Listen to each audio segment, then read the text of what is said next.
Ciao e benvenuto su Non mi dire. Riceve tantissime email e non riesci a gestirle, vorresti che verrebbero catalogate tutto in maniera automatica. È possibile farlo, con Gmail è possibile. C'è una funzione che ha uno scopo ben preciso, si chiama filtri, e che ti dà la possibilità di poter, una volta impostata, gestire le mail per conto tuo. Tu non dovrai fare nient'altro che poi dopo andarle a leggere. Adesso ti spiego come si fa in pochi semplici passaggi e vedrai che tutto sarà più semplice.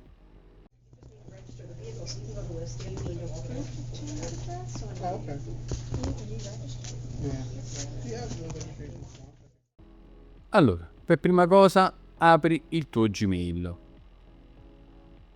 Ipotizziamo che ricevi un'email, ti faccio vedere la strada più veloce per poter creare i filtri. Ipotizziamo che ricevi un'email, io ipotizzo che ricevo questa email e da questa email io voglio creare un filtro.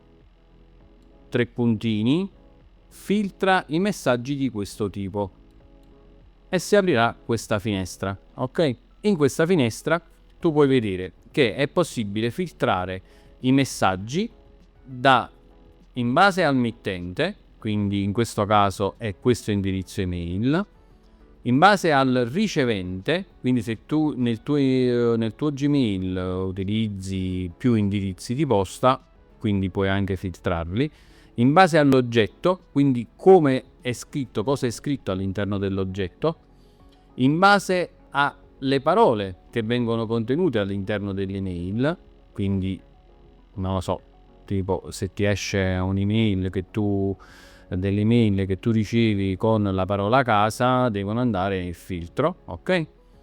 Oppure che non deve contenere delle parole o anche che devono essere di una grandezza, in questo caso in riferimento più che altro agli allegati, maggiore di qua vengono impostati i numeri, ok? Quindi le grandezze di megabyte, kilobyte o addirittura anche byte, e quindi se contiene l'allegato. Quindi ipotizziamo che io ricevo un'email da questo indirizzo email ma non contiene l'allegato, allora non deve essere filtrata. Ma invece se ipotizzo che ricevo un'email da questo indirizzo email ma che contiene allegato, allora deve essere filtrata. Anche questi tipi di filtri così puoi fare.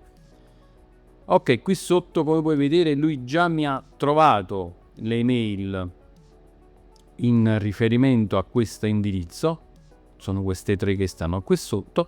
Io vado a fare crea filtro. Una volta che ha creato il filtro poi mi viene chiesto cosa ne devo fare di queste email. Io posso ignorarle nella posta in arrivo e quindi vanno direttamente in archivio. Ho fatto un video in merito, quindi se vuoi vallo a recuperare, anzi te lo lascio in lette, no? Quindi già aperte.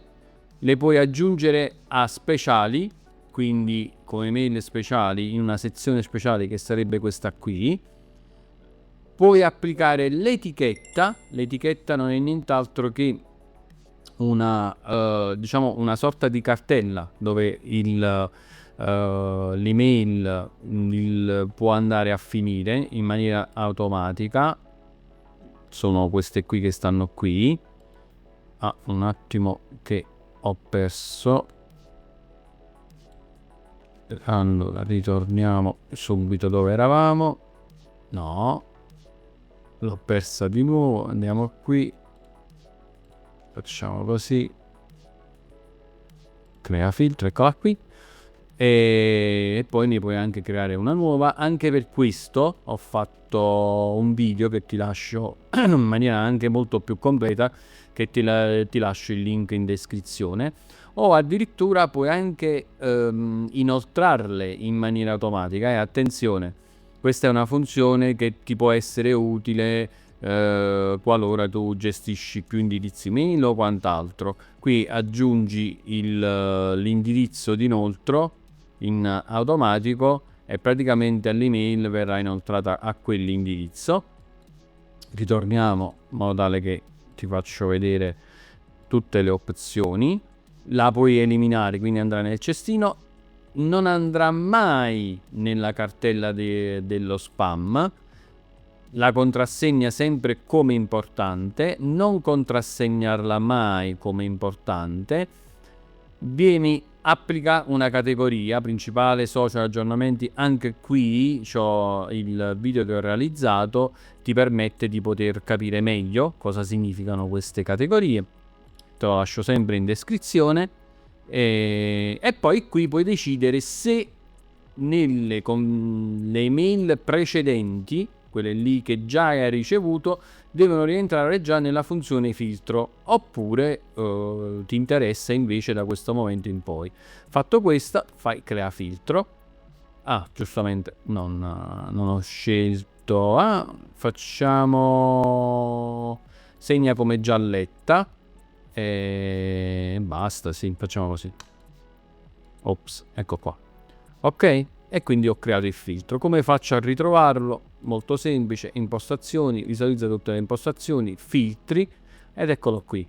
Qui lo posso andare a modificare nuovamente e quindi faccio continua e mi porterà nuovamente nella sezione di prima con l'opzione, oppure posso anche praticamente eliminarlo. Elimina questo filtro. Faccio così e l'ho eliminato. Ok? Ecco fatto. Questa è la funzione filtri. Una funzione molto semplice ma tanto potente. Ovviamente più la utilizzerai e più potrai creare dei filtri molto adeguati per le tue esigenze. Se il video ti è piaciuto, non dimenticare di mettere un like. Se non l'hai fatto ancora, iscriviti al canale, mi raccomando, questo è importantissimo. Condividi il video con le persone che magari hanno qualche difficoltà nel poter gestire i filtri, oppure che non conoscono per nulla questo tipo di funzione. Per qualsiasi tua esigenza in merito a questa funzione o a tantissime altre cose quanto riguarda l'universo del mondo di Google, per quanto riguarda Gmail, lascia un commento che risponderò appena sarà possibile. E niente, ci vediamo al prossimo video. Ciao!